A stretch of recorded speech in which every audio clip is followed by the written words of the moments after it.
顾到这瓜分的政治现金无老实申报的风波是继续伫咧滚价，民众党认为讲是会计师段木正以一个人大主大以自小北的，进前做瓜分的竞选总干事黄珊珊下晡也去到台北地检署告段木正，北检早起也去到木科公关公司进行搜索。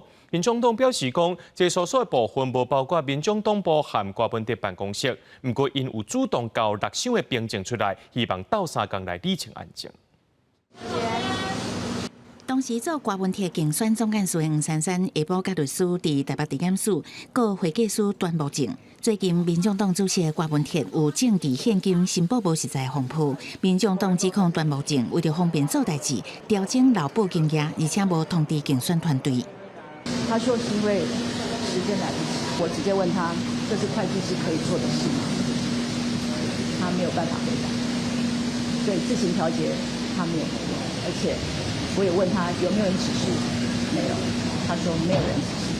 原定早起11点就要到北检提告，延到下晡3点，是因为早起北检前往伫台北大楼的木科公关公司进行搜查。民众党副秘书长柯富是讲，所在部分无包含民众党党部甲郭文铁办公室，是民众党主动提交6箱凭证。根据了解，检调嘛前往段木正所属的事务所，搁约谈段木正等相关人士说明，不过北检对这个代志无愿意证实。搜索的部分呢，不包含台湾民众党党部，也不包含台湾民众党柯文哲主席的办公室。但是呢，我们主动提交了6箱有关大选时期的凭证，希望交给检方尽速的厘清真相。政治现金风波还未收煞，黄珊珊嘛伫中央委员会里主动请示党籍中央委员，党主席郭文天嘛表示认同。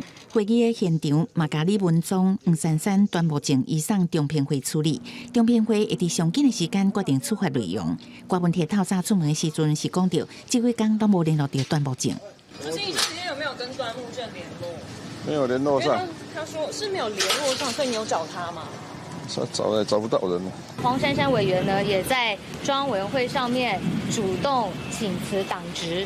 会议现场呢，也将李文宗、黄珊珊跟端木正移送中评会议处。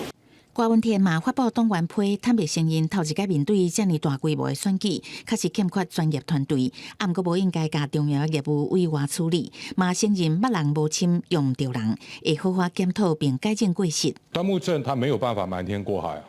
因为他输入的账目错误很快就被抓出来了。对我们来讲，最大的错误就是记账的跟查账的就不应该是同一组人嘛。民众党抓到段木正的缺失，段木正是透过声明表示，会计师提供的签证服务拢依照法令规定处理，相信监察院加检察署一定会详细调查相关的证据，并查清楚真相，幸好会计师清白。双方是各人讲各人的，实际状况也有待后续的调查。记者综合报道。